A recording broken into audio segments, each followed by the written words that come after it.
Assalamualaikum warahmatullahi wabarakatuh. Selamat datang kawan-kawan semuanya di channel Ngobrol Horor, di mana di sini ada yang mulia Kanjeng Bro Ayung. Alah, susah banget nyebutnya. Bro Ayung itu biasa, seperti biasa ya. Mungkin kawan-kawan yang udah sering nonton Ngobrol ya pasti doi mau cerita gitu. Jadi Biasanya sih ya. langsung aja lah Bro Ayung, waktu dan tempat dipersilahkan. Barangkali udah nggak sabaran pengen cerita gitu. Ya wes. Anggap aja seperti itu. Anggap aja seperti itu. Baik, terima kasih. Udah dipersilakan berarti Udah. Oke, aku tanya apa kawan-kawan dulu. Assalamualaikum warahmatullahi wabarakatuh. Waalaikumsalam warahmatullahi Bismillahirrahmanirrahim. wabarakatuh. Iya. Bismillahirrahmanirrahim. Apa kabar kawan-kawan Wabur semua? Semoga semua dalam keadaan baik, dalam keadaan sehat, selalu bahagia kapanpun dan dimanapun saatnya. Amin. Jumpa lagi dengan kami berdua, tentu di acara kebanggaan kita ya, Bi. Bangga kan, Bi? Bangga. Iya, ada Mas Biru, ada diriku. Cengengesan dulu ya, Bi. Padahal kita mau bawain yang horor ya, horor kan? gitu ya. Ini salah ini. Ini kalau acara ngobor ditaruh di lapak horor aja gimana ya? Bodol kabeh ya, Bi. Ya udah. Ini niatnya mau berbagi cerita serem ya, Bi. Semoga nanti bisa seserem mungkin gitu. Betul. Harapannya sih seperti Harapannya seperti itu. Cuman kadang realitanya tuh nggak sesuai harapan, seringnya berayung gitu ya. Harapan itu biasanya seperti itu, Bi. Biasanya Maka kecewaan begitu kan ya. Hanya sebatas sesuatu yang disemogakan. Betul, indah sekali kata-katamu anak Lagi muda. dingin soalnya. Oke. Gimana Bro Ayung, ada Baik, cerita apa? Ada cerita, ada kisah. Ini adalah kisahnya Pak Sutarno, Bi. Sutarno. Sutarno. Oh, Sutarno. Sutar lah begitu. Tapi dia mau mengisahkan apa ya, bisa dibilang masalah keluarganya sendiri, apa yang dialami di keluarga. Tapi bukan berarti mau mengungkap aib, tapi siapa tahu mau bisa buat pelajaran buat semua gitu. Betul. Kan katanya seperti itu. Dia ya nggak tahu kalau kita ada di ngobrol, yang jelas dia pengen cerita aja, ngobrol-ngobrol begitu. Oh, iya. Curhat biasa gitu ya. Jadi kalau sekarang sih usianya udah mau 70-an tahun. Tapi dia dulu mengisahkan dari masa lalunya seperti itu ya. Jadi dulu itu, ini kan kampung gak jauh-jauh dari kampung sini.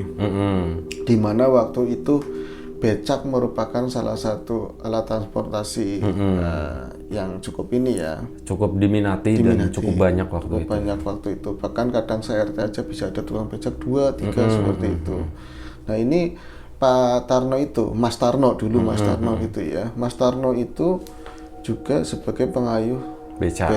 Dia usaha sehari-hari seperti itu. Kadang-kadang malah mangkal di sini, Bi. Di Warna gitu. Kenal. Kenal iya. Berarti kamu seusia itu ya, sama ya.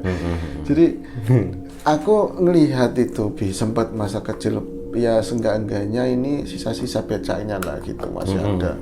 Jadi orang itu mengenal Sutarno ini banyak, walaupun di misalnya RT sebelah punya tukang becak sendiri, tapi banyak kan minta jasanya Pak Tarno, karena di samping memang badannya bagus, kencang bawa ini, becaknya juga nyaman, kata dikasih musik, Bi, terus sporty banget itu, pokoknya ini ornamennya banyak begitulah.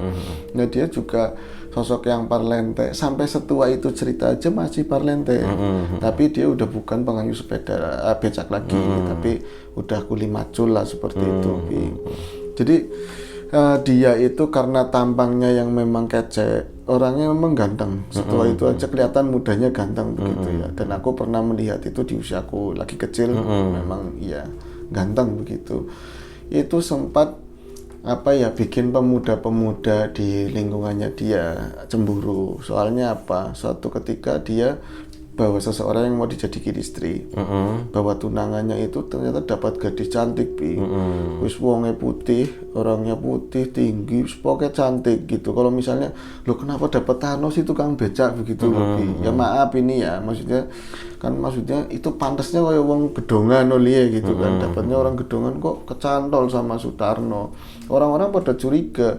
Memang Sutarno ganteng, tapi perolehannya yang seperti itu banyak nggak mungkinnya dapat yang kayak gitu. Itu orang daerah seberang sana lah, aku mau nyeritain. Ini pasti dia juga senang bab-bab magic begitulah, penggiat-penggiat seperti itu. Ini pasti disesuatuin. Ya kalau orang dulu kan itu akhirnya menikah, mereka menikah. Kalau orang dulu ada kecenderungan begini, nggak semua sih di lingkunganku dulu. Yang nikah siapa, yang repot siapa gitu. Jadi ini udah nikahan, malam pertama ini sebel sendiri, Bi. ini udah mulai apa belum, asem-asem kayak gitu, apalagi kalau pasangannya cakep gitu loh Bi. Iya kan? Ada ngintipin gitu maksudnya atau? Walaupun nggak ngintip kalau ada kesempatan, kalau rumahnya cenderung bisa diintipin, kalau enggak itu mangkal karepe dhewe gitu loh Bi. Tapi kalau lawan politik. Oh maksudnya mangkal itu nggak terima Nggak gitu. terima. Kalau misalnya istrinya biasa aja, itu biasa, nggak ada Iya, ngaruh. tapi kalau yang ini yang bagus gitu. Apalagi misalnya salah strata begitu, orang biasa banget, maaf ini ya, terus dapat ceweknya cakep, molek begitu, ini malam pertama. Kalau sekarang udah banyak gadget apa, mungkin dia akal-akalin gimana caranya gitu loh. Kalau dulu asem, enak ya lagi. Padahal di sini kita di depan rumah medangan, tapi emosi banget gitu loh. Sialan. Itu juga berlaku untuk Pak Tarno, Mas Tarno itu ya, karena istrinya cantik, Bi. Tapi mungkin kata orang seperti itu kali ya. Ini benar atau enggak, Mas Tarno itu sampai sekarang pun bahkan menurunkan ke putra-putranya. Kalau misalnya putranya itu bawa cewek, itu dia bangga. Katanya mempan karena jajine kayak gitu, Bi. Katanya mempan, ilmu pengasuhannya mempan. Berarti dugaan masa lalu kalau Mas Tarno itu Pak Tarno ke istrinya itu pakai itu bisa jadi benar, karena putranya aja orang bawa cewek gitu misalnya kan malu, atau misalnya ini tabu gitu lah, dia malah bangga mempan kayak gitu, kalau enggak ini pakai yang ini seperti itu. Jadi ya wong pas lagi gaplean di depan begitu ya emosi, taruh sialan pakai gini-ginian kayak gitu. Kalah kita pasti. Iya, nah itu kita kalah itu di magicnya. Nah seperti kata orang tua kan, kadang cara kerja ilmu pelet itu kan ya cara kerja awal-awal lah, makhluk-makhluk seperti itu biasanya khodam yang mengikuti pelet tersebut biasanya kan mengindahkan, membuat menarik, tertarik saat belum jadi. Betul. Saat udah jadi, caranya biar saling membenci seperti itu, kisruh lah seperti itu, Bi. Ternyata memang benar, Bi. Itu cuman berjalan keindahan masa honeymoon mungkin ya, 1-2 minggu seperti itu. Kesalahannya tebakannya orang-orang desa itu nggak meleset sama sekali. Jadi si cewek ini is powerful sama kali. Tarno itu hanya mesin mencari uang dan harus sehari segini kayak gitu. Sampai kadang-kadang pulangnya larut, biasanya sore udah balik, ini harus dapat target sekian. Dan itu kata orang-orang melangkrik ke bojone gue. Melangkrik itu keterlaluannya istrinya itu ya. Gayanya kayak istrinya pejabat atau apa. Mesti pagi-pagi ini brerot itu bawa tentengan dari pasar itu pasti belanjaan ada ayam, ikan, pokoknya di luar kebiasaan orang situ, terlalu banget gitu loh. Tapi ya mungkin tadi kebanggaannya Tarno, atau misalnya dia terpaksa atau gimana ya, tetap orang istrinya dipenuhi semuanya kayak gitu, Bi. Jadi ucapannya ya pedes, ke tetangga juga nggak mau begini. Pokoknya aku kayak seolah-olah elit si istrinya tadi, dan percekcokan terus menerus. Tapi nggak level sama warga situ. Level, gitu. Sama warga nggak level. Padahal warga minta bantuan becanya buat dibawa itu si Tarno kan, tapi tetap aja buat istrinya lu bukan banget gitu kan, nggak bisa bergaul sama gue gitu kan. Nah ini itu berjalan berlarut sampai kadang-kadang Sutarno juga mengeluh sama tetangga gini-gini, loh kowe mau lanang ngapain kamu takut, tinggal damprat aja atau apa, istri harus nurut sama ini, tetap aja iya wis mengko aku bakalan gini-gini. Udah ketemu istrinya langsung pelepas kayak gitu lagi. Ayu ayu kecantikannya. Ya seperti itu tadi, Bi. Makanya kadang-kadang kecantikan bisa sangat berbahaya, Bi. Betul.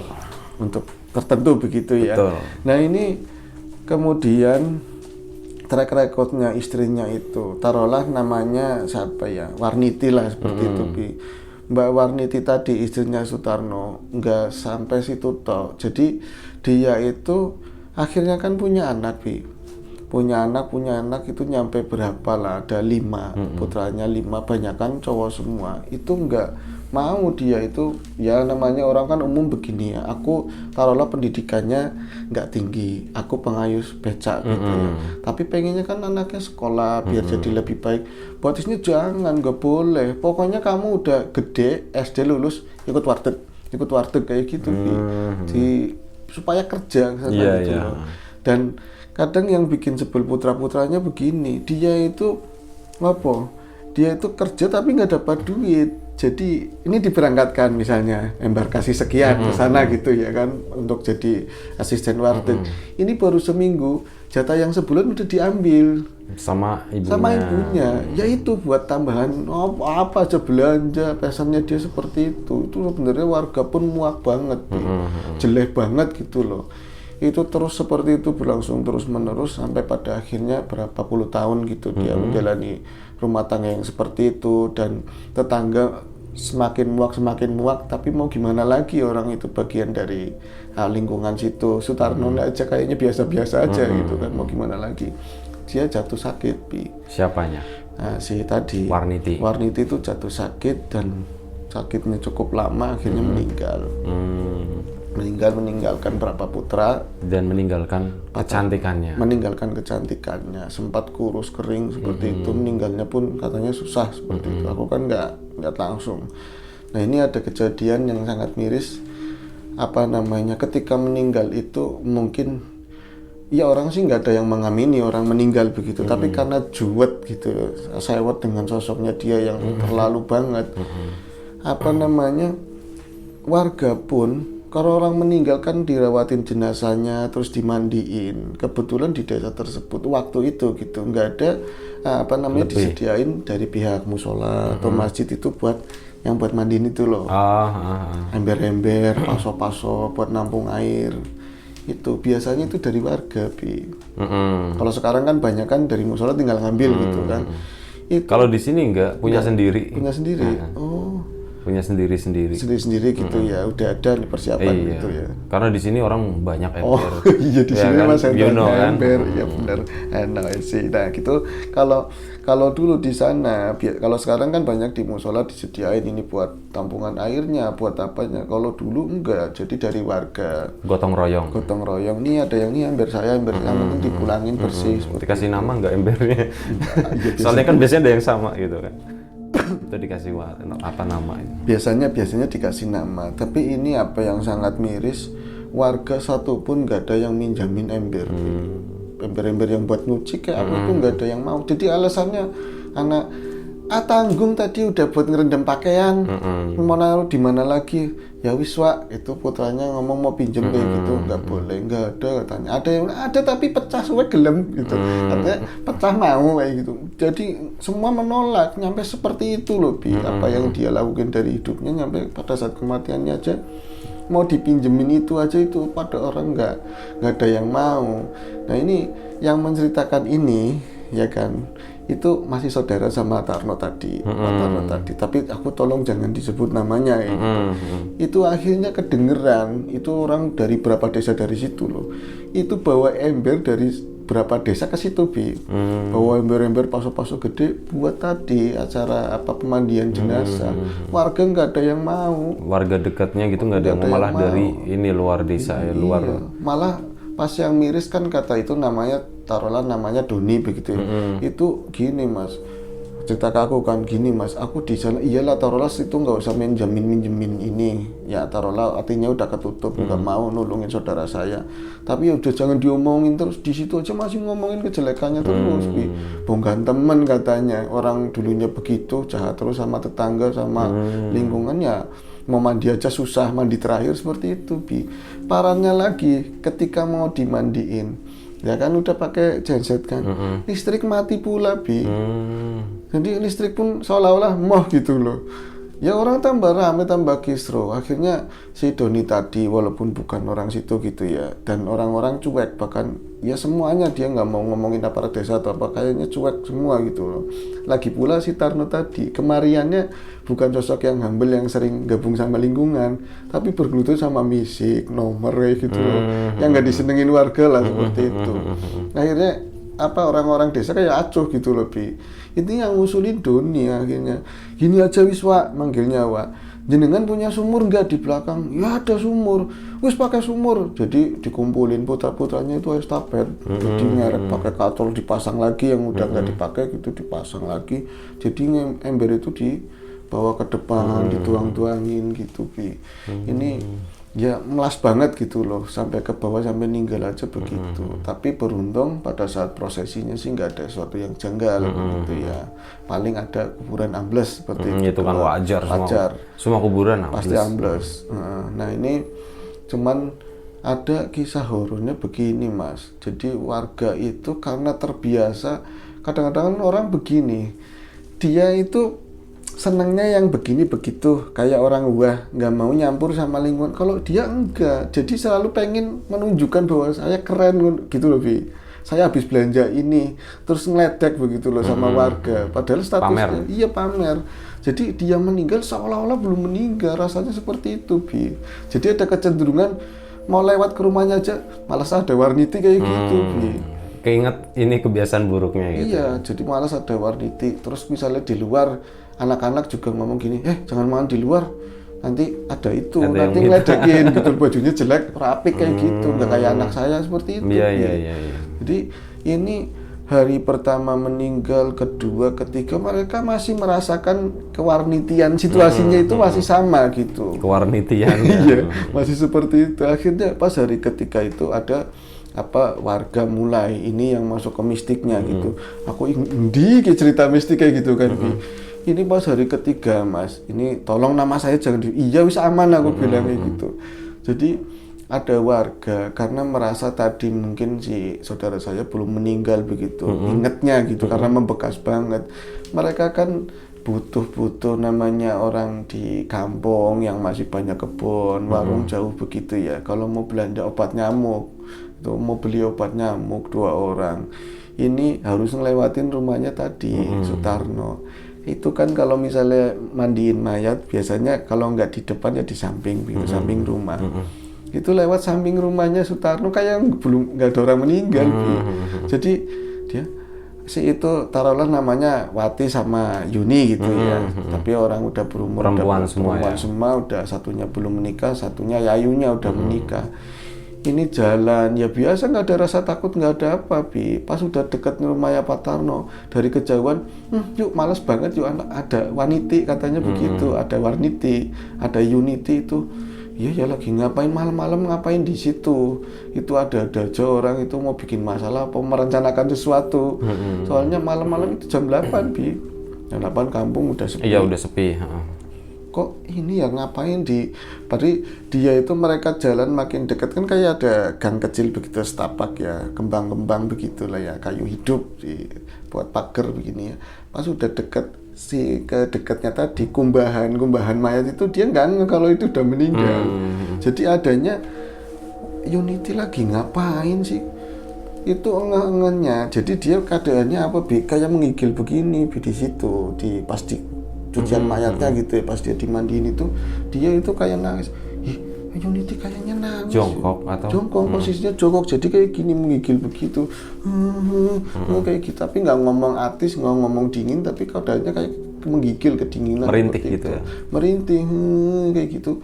Jadi gimana yuk mau ngomongin apa enggak, itu kasihan lah. Kasihan apa, barang atisan bonggan katanya. Kalau kedinginan biarin aja, orang dia biasa jahat begitu.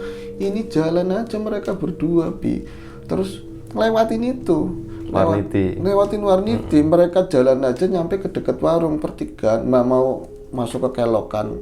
Berarti satu kelokan itu nanti ada warung begitu berapa meter, mereka baru ngerasain merinding. Terus si tadi Yuni megang Yayunya tangannya, yuk mandek di situ, yuk berhenti dulu, yuk. Cuma nuding begitu Bi, ya Yayunya langsung konek, ya alo katanya begitu. Wis mati kayak gitu. Dia baru ingat itu udah mati. Ingatnya karena ada lampu di bawah tanah itu, di atas tanah. Dikasih ceplik gitu ya. Katanya, yuk lampu yuk. Ya Allah langsung nyambung. Itu ada ceplik ditutupin sama cepon apa begitu ya. Nah, yang dari anyaman itu. Ini masing-masing daerah mungkin beda ya. Itu ngelihat itu mereka baru ini berarti udah meninggal itu pas 3 hari Bi. 3 hari di situ. Jadi apa ya, bukan sore-sore jam 8 tapi orang habis selamatan bubaran begitu lebih. Jam 8:30, 9 atau jam. Orang di depan rumahnya ada 1-2 keluarga masih ada Bi. Tapi itu kan di samping agak ke belakang gitu lah. Itu mereka akhirnya, Miki asli apa ora ya? Itu tadi asli apa enggak ya? yuk gimana yuk pulangnya, aku penasaran, situ lagi aja yuk, apa itu bener apa jangan-jangan saudara yang lain. Itu malah tadinya mereka lewat, orang-orang yang di depan itu masih ngobrol-ngobrol itu nggak nyapa, ada perempuan 2 balik lagi, Daning balik maning katanya, oh kok balik lagi, belum sampai warung udah balik lagi. Nggak apa-apa katanya seperti itu, Bi. Padahal mau mastiin itu tadi Warniti bener apa enggak, masih ada di situ, Bi. Oh masih ada di situ, masih sebentar ada. Bro Ayung. Tanggung soalnya. Warnitinya masih ada di sana. Dengan kondisinya gimana? Posisinya sama kayak menggigil biru, tapi dia agak bergeser. Tadinya itu di dekat lampu. Kalau itu mepet ke temboknya. Jadi ada apa ya? Waktu itu kan ada hujan. Kayak ngahub lah seperti itu. Tapi posisinya masih menggigil seperti itu. Akhirnya, yuk asli, yuk itu bener Warniti. Tapi mukanya sih mereka nggak kelihatan ngeliat. ya. Cuman dari gesturnya semuanya itu Warniti banget. Jadi adanya takut aja bisa nyampe kalah sama rasa emosinya loh, Bi. Masih keinget masa hidupnya seperti apa. Wis. Pokoknya nanti lewatnya jangan sini, minta anterin yang punya warung. Pulangnya nanti begitu. Dia jalan ke sana itu hari ketiga ya. Yang namanya jangan ngomong sama siapa. Siangnya rame, Bi. Kabarnya kayak gitu. Tadi Warniti di kumbahan mayat. Ada yang ngelihat di situ gitu ya. Itu hari ketiga. Terus lagi mau hari kelimanya ada orang mau ke warung lagi juga sama ngeliat, tapi di depan rumah, Bi. Ya perasaannya sama, jadi mereka ingetnya Warniti masih hidup dan males lewat situ, kepokoh kalau kata sini gitu ya. Jadi wis kadung ini ada kebutuhan harus lewat situ, tapi karena terpaksa lewat terpaksanya dia kalau misalnya nyapa ya nyebelin, mendingan diem gitu loh. Tapi ini kok aneh, itu kan waktu itu bocah pemuda-pemuda. Jadi mau Agustusan harus masang kayak bangsanya bendera-bendera begitu loh, lewat daerah situ. Males semen ini, pasti diomongin, alah merdeka apa, nyatanya begini kayak gitu. Biasa kan begitu. Pas lewat di depannya itu, malah mereka pada berhenti. Itu bulan Agustus tapi hujan ya tadi? Iya, ada hujan. Udah ada hujan, berarti udah mau masuk. Jarang-jarang begitu, Bi. Gerimis-gerimis gitulah. Nah ini pemuda-pemuda kan jadi berhenti. Ya jalan pelan gitu. Wong kayak tumben ya, katanya begitu. Orang itu kok tumben, nggak nyerocos, ngomong nggak enak gitu ngomong ya. Nggak enak. Iya, tapi mending. Tapi direweli anak senengnya, ada senengnya direweli. Nyatanya cakep, Bi. Nyatanya cakep, ya namanya pemuda kan bisa buat yang ngayal yang enggak gitu. fantasi. Nyatanya Parah cakep. ya. Parah ya. Parah, nggak di kampung nggak di mana, Bi. Pemuda kan begitu. Terus. Nggak semuanya. Ini kok nggak diledekin, nggak diomongin apa-apa. Wis akhirnya yuk jalan lagi ngelewatin, malah pekuburannya nggak jauh dari rumahnya itu, pemakaman umumnya gitu ya. Mereka lagi masangin apa namanya bendera-bendera itu, umbul-umbul segala macam. 1-2 baru ada yang nyeletuk. Tadi lagi kemarin itu berangkat apa enggak kamu ini apa tahlilan 3 harian itu? Iya berangkat, tapi aku bapaknya katanya yang berangkat, bapaknya baru mesti ngarep siapa katanya gitu, yang di depan rumah siapa kayak gitu. Enggak ada yang berani lewat situ lagi, Bi. Tapi paginya ya namanya orang yang ngobrol sama tetangga sama ini, ternyata malam itu yang ngeliat cuma bukan pemuda itu toh. Oh banyak, Bi. Yang lewat itu lihat semuanya, Bi. Terus itu pemunculan terakhir itu malam ke-7. Malam ke-7 itu ngetok-ngetok pintu, yang lebih parah kayak gitu, Bi. Jadi kayak semacam apologis loh, kayak dia kayak mau minta maaf seperti itu, Bi. Nggak ada raut amarah, nggak ada itu sopan. Ngetok-ngetok mulai habis isya persis, tapi warga jadi kayak di tempatku itu kan dari situ main ke tempatku gitu ya. Ya pura-puranya teman-teman paham banget tempat itu ya. Jadi lingkungan berapa rumah, paling 10 rumah di bagian desa paling pojok begitu. Itu di lingkungan itu. Ketok-ketok rumahnya semuanya, Bi. Tapi itu dari hari ke-6 sampai hari ke-7. Hari ke-6, hari ke-7 dia ngetok-ngetok pintu, pasti di daun pintunya tek. Cuman nggak banyak. Terus pada saat orang itu pasti ada yang melek, Bi. 1-2 orang di dalam ada yang melek. Kalau misalnya orang lelap tidur nggak ada, tapi ada yang melek. Kalau nggak tengah malam ya jam berapa lah kayak gitu, jam 9 kayak gitu ngetok-ngetok. Nanti orang curiga kan, ini siapa? Bu, ada tamu, Bu, misalnya begitu. Tamunya siapa Pak, jam segini nggak umum begitu kan. Siapa ya? Itu nggak nyaut nggak apa, Bi. Tapi kalau misalnya dilongok, coba dibuka nggak ada orang. Tapi nanti kalau misalnya ditutup lagi, ngetok lagi. ini siapa, udah curiga, jangan-jangan setannya Warniti. Soalnya kemarin itu banyak yang diliatin, yang duduk yang tadi di kumbahan, yang tadi di depan rumah. Ini nggak pernah ada kayak gitu, pasti setannya Warniti. Kadang-kadang cuma ngeliat di ordeng begitu, ya kelihatannya udah balik arah ke sana, ke arah rumahnya lah seperti itu. Itu bukan 1-2 orang. Yang terakhir itu RT-nya sendiri yang selalu meyakinkan warga bahwa itu nggak ada yang namanya setan-setan begitu. Ini cuman ya namanya orang buat mengada-ada, kalian terlalu benci mungkin. Pokoknya diampurani seburuk apapun si Warniti, tetap aja itu warga, sekarang udah meninggal. Yang ingat yang baik-baiknya saja. Lah kasih ngapik teh katanya, nggak ada yang bagus. Ya pokoknya ibaratnya seperti itu, jangan diomongin. Kalian terlalu berpikir kayak gitu, jadi dia muncul seperti itu. Malamnya RT-nya sendiri yang didatengin, yang diketokin, tapi sempat dibuka enggak? Dibuka. Jadi apa yang namanya, gimana ceritanya ya, diketoknya bukan di depan pintu tapi di kamarnya dia sendiri. Jadi luar, di jendela luar diketok-ketok. Jadi jendelanya kan masih ada yang pakai nako yang srek-srek kayak gitu. Iya, yang srek-srek gini ya. Ini yang kelihatan katanya bukan ngetok, paling ngetok cuma 1-2 kali, tek. Istrinya yang dengar duluan, mereka belum tidur. Tapi Pak, ada yang ngetok Pak, Warniti apa nih katanya. Itu nggak ada ngetok lagi, tapi kunciannya nako itu kan ada yang gepeng begitu. Iya, buat jegleknya gitu. Itunya jalan sendiri, krek kayak gitu, Bi, naik turun. Siapa ya Bu? Loken Warniti, masa Warniti mulai terpengaruh, Bu, si Pak RT-nya. Akhirnya, Bu, kamu sini aja.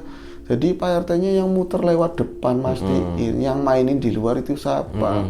Itu dia jadi muter lewat pintu depan. Jadi rumahnya itu kan model letter L nekuk begini ya. Jadi dia muter nggak pakai senter, nggak apa, karena di samping rumah juga ada listrik, ada lampu. Tapi itu membelakangi memang ada sosok di situ. Sosok perempuan. Tapi buat Pak RT nggak mungkin itu loh, nggak mungkin itu setannya Warniti. Kalau memang iya, masa iya sih, ada penasaran begitu, Bi. Jadi posisinya tangannya nggak ngapa-ngapain, tapi kata Pak RT, berarti ini berdiri, nakonya kayak digini-giniin, Bi. Jadi krek kayak jalan sendiri, di dalamnya kan main gitu ya. Tapi tangan si perempuan itu enggak ya? Cuma lurus doang begini. Cuma dia akhirnya nanyain, War, emang kawan War kayak gitu? Emang itu kamu War? Dipastiin seperti itu. Itu nggak jawab, nyampe 3 kali baru dia jawab, iya Pak, kayak gitu doang, Bi. Temen, iya Pak, kayak gitu. Terus Pak RT-nya lari apa enggak? Pak RT nggak lari, orang dia nggak takut, nggak percaya. Akhirnya dia baru ngadep muka begini sembari ngomong, aku mau minta maaf, tolong jangan diomongin lagi, kayak gitu doang, Bi. Itu baru pingsannya udah di dalam, jadi dia lari ke birit-birit. Lihat mukanya terus dia lari, nabrak pohonan apa ya gitu kan. Pas udah masuk ke dalam, depan istrinya baru pingsan. Itu ada orang masalahnya. Ada orang, mungkin kayak anak kecil kan. Kalau dari luar berantem nggak nangis, giliran pulang nyampe rumah, depan rumah langsung ngek gitu. Masa kayak gitu? Iya, artinya ngomong sendiri, dan memang benar itu Warniti. Ya memang mungkin sosoknya mungkin Korin atau apa, ada orang bilang juga yang menyerupai seperti, tapi itu ceritanya Warniti seperti itu. Si Tarno cerita sama si Doni tadi, maksudnya ini buat apa namanya, pelajaran lah, jangan sampai kayak istri saya jadi orang kayak gitu. Jadi, sama warga juga harusnya nggak boleh bersikap seperti itu. Iya, jangan bersikap seperti itu, apalagi catatannya seperti itu. Mungkin karena merasa cantik atau apa, nggak ngerti. Kalau udah meninggal ya udah dimaafkan aja. Iya, harusnya seperti itu. Nggak usah diomongin lagi. Iya, jangan diomongin lagi, itu kan kasihan banget. Akhirnya terus setelah 7 hari itu nggak ada pernah kelihatan lagi, nggak ada. Tapi 40 hari ada, katanya ada, cuman suara tok. Suara gimana? Suara tok, tapi ada di saudara yang mungkin dia punya masalah yang paling berat sama Warniti gitu, sering cekcok yang dia nggak salah tapi dihantam bener-bener. Saudaranya gitu, Pak Tarno berarti ya? Saudaranya Pak Tarno. Si Warniti tadi kan orang sono ya? Situ, iya, jadi ininya lah uangnya lah ketemunya gitu kan, diomongin, maksudnya cuma ngomong doang, ada suara di luar, wah, salah Tegal ya, wah nyong jaluk ngapuran, wah kayak gitu aku toh. minta maaf. Aku minta maaf sampai 3 kali, Bi. Itu nggak ada yang jawab, tapi bener-bener mereka masih melek, masih sore katanya jam 7-an, tapi dari tembok luar tok gitu, Bi. Mereka nggak nonton TV, tapi dengar semuanya katanya sekeluarga. pada sikut-sikutan, mak Warniti kayak gitu. Akhirnya itu dijawab pada saat kedua, ketiga gitu, ya Ustaz maaf nak, mana lu nggak kata suara salah pergi sana pergi kayak gitu. Udah selesai itu tok. Tapi yang ketiga itu tambah-tambahan dikarang atau nggak tahu. Terus katanya itu seperti itu, suaranya tok gitu loh. Itu ceritanya Warniti. Oke. Udah berarti selesai. Jangan sampai menginspirasi lah. Iya. Ya intinya seperti itu sih ya, jadi orang ya yang baik-baik aja lah. Jangan merasa paling superior, jangan merasa paling hebat. Kita hidup kan bermasyarakat gitu. Orang lain punya perasaan segala macam. Alangkah baiknya kalau mau bermasalah ya bermasalah secara individu aja, jangan memusuhi masyarakat gitu. Apa ya rada senangnya gitu.